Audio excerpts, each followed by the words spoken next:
Pagpapalawak sa income tax exemption. Isa yan sa mga tinalakay ni Pangulong Ferdinand R. Marcos Jr. sa kanyang katatapos lang na ikalimang SONA. At ikitanawayan ng mga kababayan nating mula sa Ilocos Norte. Ang iba pang detalye sa ulat ni Jezreel Kate Lapizar live. Jezreel.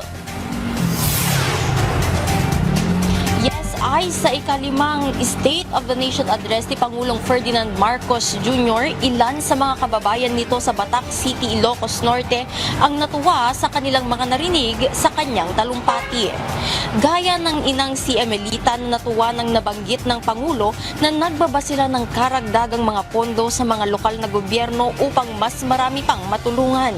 Nabanggit din na palalawakin pa ang exemption ng income tax, pagbaba ng singil ng income tax sa ibang manggagawa at malilibre sa mga buwis na malaking ginhawa naman para sa mga manggagawang tulad ni Richard.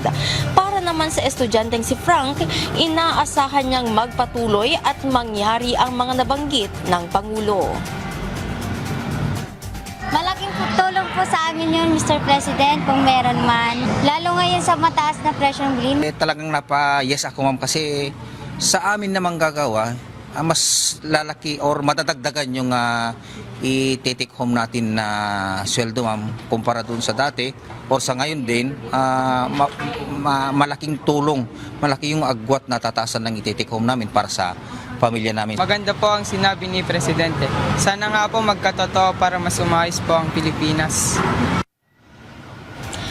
Para bang nabigyan ng panibagong pag-asa ang mga mamamayan dito sa Batac City matapos nilang marinig ang talumpati ng Pangulo. Umaasa naman ang mga ito na lalo pang umunlad ang kanilang buhay sa pamamagitan ng suporta ng pamahalaan.